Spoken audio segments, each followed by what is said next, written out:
क्या अडानी अंबानी बराबरी पर करेंगे हमारे रतन टाटा की। रतन टाटा वो व्यक्ति थे जो 10 अक्टूबर को एक्सपायर हो गए, और जो देश का बहुत जाना माना नाम था वो हमारे बीच नहीं रहा, यानी रतन टाटा हमारे बीच नहीं रहे। रतन टाटा ने देश के लिए कितना क्या करा है, वो किसी पहचान के मोहताज नहीं है। टाटा इंडस्ट्री, टाटा स्टील किसी पहचान के मोहताज नहीं है, और अपने लिए भी करती है और अपने लोगों के लिए भी, अपने देश के लिए भी करती है। कभी किसी से ना किसी का घर लूटा, ना लूट के अपने जेब भरी। कभी ये प्राइवेट कंपनियों की तरह उसने खुद भी खाया और अपने परिवार की तरह अपने देश को भी खिलाया, अपने लोगों को भी खिलाया। वो व्यक्ति थे हमारे रतन टाटा। रतन टाटा हमारे बीच नहीं रहे, ये हम सबको बहुत दुख है उनका। बहुत उनके जो चाहने वाले, उनके फैंस है, जो उनके सब्सक्राइबर है, यूट्यूब पे, फेसबुक पेज पे, इंस्टाग्राम वगैरह पे जो भी उनके व्यूवर्स है, जो भी उनके, उनको सबको दुख है बहुत ही। क्या नाम है दोस्तों, रतन टाटा जब पहली बार अमेरिका फोर्ड कंपनी के पास गए थे, तो फोर्ड कंपनी ने रतन टाटा की कितनी बेइज्जती करी थी, ये आपको सब कुछ पता ही होगा।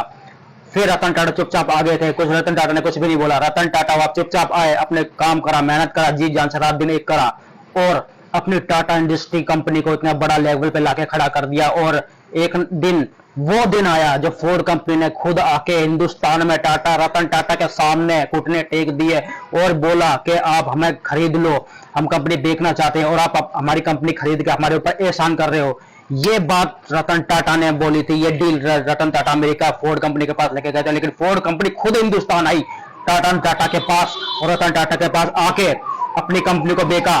और यहाँ पे रतन टाटा इंडस्ट्री ने रेंज रोवर और फोर्ड कंपनी को खरीदा, यानी जैगवार कंपनी, बड़ी बड़ी कंपनी को खरीद डाला, और इंडस्ट्री में अपनी एक अलग ही पहचान बनाई, एक अलग ही नाम बनाया, और बहुत ही युवाओं को रोजगार दिया। यानी टाटा कंपनी ऐसी कंपनी है जो लाइफ टाइम तक रोजगार, मेडिसिन वगैरह सब कुछ देती है लोग बागों को। दोस्तों, ये अडानी अंबानी क्या बराबरी करेंगे हमारे रतन टाटा की। अडानी अंबानी तो देश को लूट रहे हैं। जियो लेके आए, पहले फ्री बांटा, 3 महीने नेट फ्री बांटा, सिम फ्री बांटी, एक आधार कार्ड पे ले जाओ 3-4 सिम, ऐसे करके लोग बागों को अपना जाल फैलाया लूटने का। और अब अपने नोटों की जेब भर रही है, डेटा पैक महीने का महंगा कर रहे हैं, और डेटा क्या नाम है सिम वगैरह और अपना जो भी है रिचार्ज वगैरह महंगा करते जाने पर डे, और अपने लोग बाग जेम करते जा। रतन टाटा ने कभी ये नहीं बोला कि मैंने अपने लड़के की शादी में तक करोड़ लगा दिए, मैंने अपनी लड़की की शादी में करोड़ों रुपए लगा दिए। अडानी अंबानी का ये गलत जो है क्या नाम फैमिली जो भी है, इनका परिवार वगैरह, फैमिली मेंबर जो भी है, दिखाते हैं अंबानी खानदान कि आनंद अंबानी में कितना करोड़ रुपए लग गया, मेरा बेटे की शादी में कितना करोड़ रुपए लग गया, मेरी बेटी की शादी में कितना करोड़ रुपए लगा दिया। और देखिए रिहाना जैसी बड़ी बड़ी कलाकारों को लाकर देश में, हिंदुस्तान में नचा दिया। तो ये कोई मतलब नहीं होता।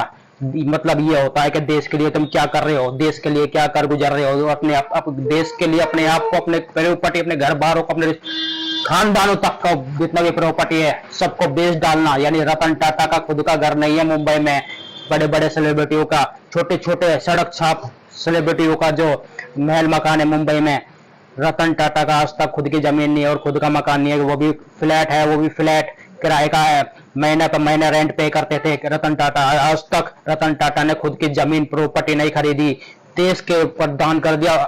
दोस्तों, आपको ये भी पता होगा कि रतन टाटा का आधी से ज्यादा कमाई, यानी कमाई में से 80 से 86% देश के ट्रस्ट में जाता था, देश की भलाई में जाता था। सरकार को निवेदन करते थे वो कि देश की भलाई में लगाया जाए, मेडिसिन में, मेडिकल में, अस्पतालों में, सरकारी अस्पतालों में, प्राइवेट अस्पतालों में, जो भी है सुविधा टाटा की इंडस्ट्री की तरफ से दी जाए। लेकिन जो प्राइवेट डीलर होते हैं बीच में, जो हराम खोर जो डीलर वगैरह होते हैं, जो कंपनियों में बीच में जो बैठे होते हैं, वो हराम खोर पैसे खा जाते हैं। डीलर जो भी होते हैं, मेरा ये वीडियो देख के लगता है उनको जलन हो, उनके मिर्च लगे, लेकिन ये हरामखोर होते हैं जो कंपनियों का पैसा खा जाते हैं। और सरकार में भी कुछ हरामखोर ऐसे बैठे होते हैं, जो नेता वगैरह जो होते हैं, जो पैसा खा जाते हैं कंपनी का। लेकिन कोई कुछ कंपनी ऐसी होती है जो देश के लिए ट्रस्ट में पैसा देती है और देश के लिए बहुत कुछ करती है और देश के लिए बहुत मदद करती है, चाहे वो मेडिसिन हो, चाहे वो मिडिल क्लास फैमिली हो, चाहे वो लेबर क्लास हो, चाहे वो कुछ भी हो, सरकारी अस्पताल हो, चाहे वो सरकारी स्कूल हो, कार्यालय हो। और दोस्तों, महत्वपूर्ण बात यह है कि जब मुंबई बम धमाके में जब ताज होटल पर जब अटैक हुआ था, तो वहाँ के जो कर्मचारी हैं, जो वहाँ के जो एम्प्लॉय हैं, जो काम करने वाले हैं, वो काम धंधा अपनी जॉब नौकरी छोड़कर नहीं भागे। अगर वो चाहते तो भाग सकते थे, लेकिन उन्होंने दिल जान से और अपनी ईमानदारी से ड्यूटी निभाया, क्योंकि उनके सर के ऊपर बहुत बड़ी जिम्मेदारी थी। अपने भी होटल को भी बचाना था, और जो गेस्ट जो होटल में रहे, जो फ्लैट लेके जो रुके हुए थे, मेहमान वगैरह, बाहर देश के गेस्ट वगैरह जो रुके हुए थे, उनको बचाना। तो जितने भी एम्प्लॉय थे, सब ने बहुत अच्छा काम करा। बहुत रतन टाटा का ऊपर जो भी है काम करा, भरोसे के ऊपर जो काम करा, पूरी ईमानदारी से ड्यूटी घुमाई। उसमें से कुछ लोगों की जान भी गई, यानी कि एम्प्लॉय की भी जान गई, और जो गेस्ट रुक रहे थे उनकी भी जान गई। लेकिन रतन टाटा, टाटा इंडस्ट्री ऐसी कंपनी थी, लोगों तक, घरों तक मिले, जाके मरीजों के अस्पतालों में मिले, और घर तक मिले, घर भी जाके मिले रतन टाटा। और जिंदगी भर की जिम्मेदारी उठाई, यानी कि एजुकेशन की, यानी मेडिसिन वगैरह की, जो भी है उनका करना, यानी शादी वगैरह, उनके बच्चों तक की जिम्मेदारी उठाई रतन टाटा ने। टाटा इंडस्ट्री ऐसी कंपनी थी जो आज तक ऐसी कंपनी उभर के नहीं आएगी, और शायद हमें आने वाले सालों में दोबारा ऐसी कंपनी देखने को मिले, और रतन टाटा हमें ऐसे शायद ही देखने को मिले। और ये घोषणा हो चुकी है कि रतन टाटा की कंपनी टाटा इंडस्ट्री कंपनी को कौन अब संभालने जा रहा है। उनके सौतेले भाई नेवल टाटा का अनाउंसमेंट हो चुका है कि ये कंपनी, उनके एम्प्लॉय काफी दिन से इंतजार कर रहे थे कि अब रतन टाटा तो चलेगा, हमारे बीच नहीं रहे, और देश को बहुत दुख भी है और गर्व भी है, और भारत रत्न देना चाहिए, रतन टाटा को मिलना चाहिए। और जो नविल टाटा है, उनके सौतेले भाई जो बचपन के जो है, और वो उन कारोबार संभालने जा रहे हैं, यानी कंपनी को संभालने जा रहे हैं, और आज से वही चेयरमैन बनने जा रहे हैं, और वही कंपनी संभालेंगे। नोएल टाटा उनका नाम है, और जो भी बिजनेस वगैरह आज से संभालेंगे वो संभालेंगे, जैसे रतन टाटा हमेशा संभालते आए। और जहां भी कंपनी की मीटिंग है, देश विदेश या जहां भी है, दौरा वगैरह, वो है अब नोएल टाटा करेंगे। और जो भी लेन देन है कर्मचारियों का, जो भी उनके जो एम्प्लॉय वगैरह जहां भी काम कर रहे हैं, उनका जो भी लेन देन है वो नोएल टाटा करेंगे। और जहां भी दौरा होगा, मीटिंग वगैरह जहां भी होगी, बड़ी बड़ी चेयरमैन वगैरह जो, वो सब नोएल टाटा संभालेंगे, क्योंकि रतन टाटा का कोई अभी वंश नहीं है। उन्हें जिंदगी में रतन टाटा ने ये अब बहुत बड़ी सोचने की बात है कि रतन टाटा ने देश के लिए, इंडस्ट्री के लिए, और अपने काम पे इतना ध्यान रखा, अपने नॉलेज पे, अपनी जिंदगी में दुनिया से मतलब नहीं रखा। यहाँ तक कि उन्होंने खुद की शादी तक नहीं करी, रतन टाटा ने खुद के बच्चे तक नहीं करे। और रतन टाटा जो कैसे व्यक्ति थे, जो रात दिन करा और देश के लिए करा, और अपनी कंपनी को इस लेवल पे लाके खड़ा करा, जो आज बड़ी बड़ी कंपनी टाटा इंडस्ट्री के आगे घुटने टेकने को मजबूर है।